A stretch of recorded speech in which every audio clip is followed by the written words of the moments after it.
Je voudrais revenir sur une expression qu'on entend très souvent, c'est le fameux «tout est juste». Cette expression, c'est arrivé que je la prononce moi-même, ça arrive souvent d'ailleurs parce que je lis pas mal de textes en séance et souvent, très souvent, il y a cette phrase «tout est juste» qui est écrite, donc je la dis. Moi-même, je la dis parfois, hein, pour expliquer, aux gens ce qui se passe, mais je la précise pas suffisamment.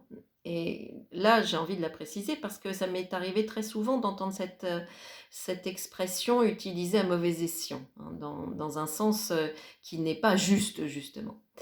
Justement, voilà. Le tout est juste, ça ne veut absolument pas dire qu'il y a une grande main invisible qui s'occupe de notre destin commun et individuel, qu'il y a une espèce de fatalité, que quoi qu'on fasse, les choses vont s'arranger, hein. J'ai entendu ça chez les New Age pas mal, ça a le don de m'agacer, j'avoue, ça peut justifier l'inertie, l'impuissance, l'inaction, la fameuse politique de l'autruche, hein. Moi, je veux pas savoir, je vais même mettre ma tête dans le trou, de toute façon, tout est juste, les choses sont déjà écrites, j'ai rien besoin de faire, tout est juste. C'est pas du tout ça, le tout est juste.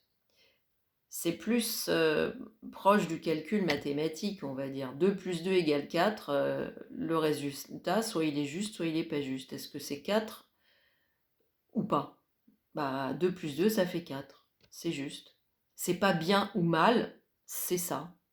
Le tout est juste, ça signifie que si dans ta vie, par rapport à une certaine situation, un certain contexte, tu ne mets pas les actions, ou plutôt tu vas mettre certaines actions en place, ou ne pas mettre d'action en place, tu vas obtenir un certain résultat. C'est comme une addition.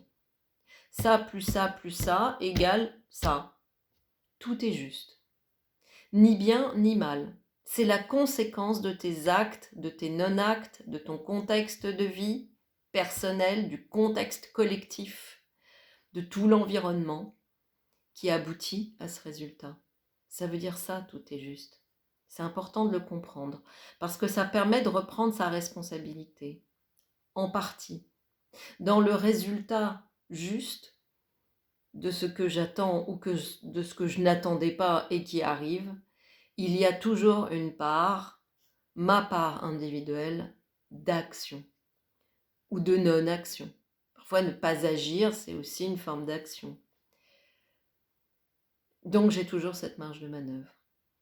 Mais en tout état de fait, ce qu'il est important de comprendre, c'est qu'il n'y a pas de notion de punition, de malédiction, on va dire, même si c'est des sujets sur lesquels je bosse, la notion de malédiction, c'est intéressant ce sujet-là, il faudrait que j'en parle d'ailleurs. Tu fasses une petite capsule là-dessus.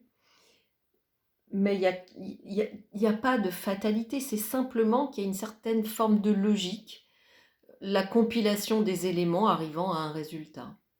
Voilà. Et donc, en jouant sur certaines variantes, peut-être on peut modifier le résultat. Et c'est pas la peine d'en vouloir à la terre et au ciel. Ce qui est toujours important, c'est d'essayer de reprendre son pouvoir au maximum.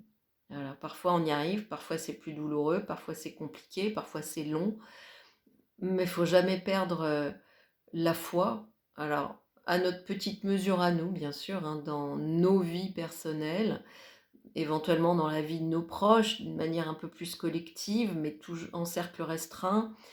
En revanche, l'action qu'on peut avoir sur ce qui touche toute la planète à notre niveau individuel, c'est infime, mais ça se tente quand même. C'est important parce qu'on est nombreux et plus on sera nombreux à avoir une certaine posture, une certaine pensée, une certaine spiritualité, une certaine énergie et certains actes posés, ça peut jouer dans la balance. Voilà, tout est juste.